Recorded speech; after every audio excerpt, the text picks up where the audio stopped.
요즘은 모든 성과 데이터로 관리하잖아요. 리더십도 마찬가지인데요. 근데 혹시 이런 방식에 뭔가 근본적인 문제가 있는 건 아닐까 생각해 보신 적 있으세요? 오늘은 바로 그 문제, 그러니까 현대적인 관리 방식하고 진짜 사람의 마음을 얻는 영향력 사이의 충돌에 대해 이야기해 볼 건데요. 놀랍게도 그 해답을 무려 2500년 전의 지혜에서 찾아보려고 합니다. 자, 바로 이 질문으로 시작해 볼게요. 여러분, 누군가한테 나 좀 믿어봐 이렇게 강요할 수 있을까요?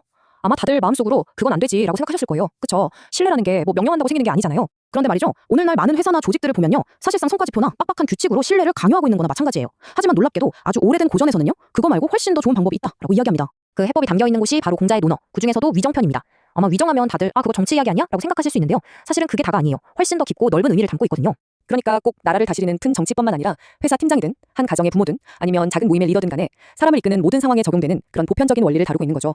아마 이런 점 때문에 고전이 수천 년이 지나도 우리에게 계속해서 큰 울림을 주는 거겠죠. 자, 그럼 위정편이 말하는 핵심이 뭐냐? 바로 리더십에는 완전히 다른 두 가지 길이 있다는 거예요. 하나는 규칙으로 이끄는 길, 그리고 다른 하나는 덕으로 이끄는 길입니다. 공자는 이 두 가지 길이 만들어내는 결과가요. 정말 하늘과 땅 차이라고 봤어요. 그 차이가 뭔지 들어보시면 정말 흥미로울 겁니다. 바로 이 부분에 주목해야 합니다. 보세요. 규칙이나 제도로 사람들을 통제하면요. 당장은 말을 듣게 할 수 있겠죠. 일종의 복종이죠. 하지만 그게 마음에서 우러나온 자발적인 헌신으로 이어지진 않아요. 그 마음을 움직이는 건 오직 덕에 의한 리더십뿐이라는 겁니다. 그러니까 한쪽은 잠깐의 효과만 보지만 다른 한쪽은 신뢰라는 아주 중요한 자산을 계속 쌓아가는 거예요. 자, 그럼 여기서 계속 얘기하는 덕이라는 게 대체 뭘까요? 솔직히 좀 고리타분하게 들리거나 뜬구름 잡는 소리 아니야? 싶을 수도 있어요. 그쵸? 하지만 논어에서 말하는 덕은요. 우리가 생각하는 그런 막연하고 추상적인 개념이 전혀 아닙니다. 이 덕이라는 건요. 무슨 도덕적으로 완벽한 성인군자가 되라는 게 아니에요. 그보다는 매일매일의 일관된 행동들이 쌓여서 만들어지는 인격의 무게 같은 거라고 생각하시면 돼요. 눈에 딱 보이진 않지만 주변 사람들이 저 사람은 참 믿을만해 라고 느끼게 하는 그런 존재감, 바로 그거죠. 이게 진짜 현실적인 부분이에요. 덕이라는 게 뭐 거창한 게 아니거든요. 아주 사소하고 구체적인 행동들에서 시작돼요. 예를 들면 작은 약속이라도 반드시 지키는 것, 또 자기가 실수했을 때 솔직하게 인정하고 책임지는 것, 그리고 말과 행동을 같게 하려고 계속 노력하는 모습, 상대방을 대할 때 진심으로 존중하는 태도, 바로 이런 것들이 하나하나 모여서 그 사람의 덕, 즉 인격의 무게가 되는 겁니다. 이렇게 차곡차곡 쌓인 덕은요. 그 사람이 가진 직책이나 권한과는 완전히 다른 차원의 힘을 만들어내요. 그게 바로 진짜 영향력이죠.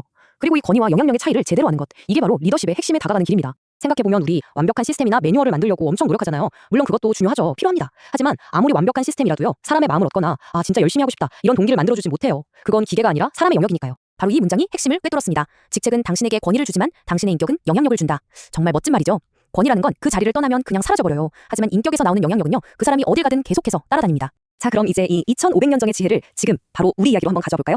이건 그냥 공자가 이렇게 말했대 하고 끝낼 이야기가 아니에요. 오늘을 살아가는 바로 우리에게 아주 중요한 질문을 던지고 있거든요. 솔직히 말해서 요즘처럼 모든 걸 숫자로 평가하고 성과로 줄 세우는 시대에 덕이라느니 인격이라느니 이런 말이 좀 낯설게 들릴 수 있어요. 그게 뭐 밥 먹여주나 싶고 좀 비효율적으로 느껴질 수도 있죠. 저도 가끔 그런 생각이 들 때가 있고요.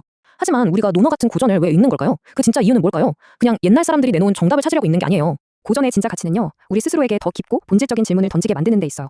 늘 당연하다고 생각했던 것들 앞에서 정말 그런가? 하고 잠시 멈춰서 다시 생각하게 만드는 힘. 그게 바로 고전이 우리에게 주는 선물이 아닐까 싶습니다. 그래서 이 위정편은 2500년이라는 시간을 훌쩍 뛰어넘어서 오늘 우리에게 이렇게 묻고 있는 겁니다. 당신은 지금 무엇으로 사람들을 이끌고 있나요? 잘 짜인 규칙과 시스템인가요? 아니면 당신이라는 사람의 인격이 만들어내는 신뢰와 존중인가요?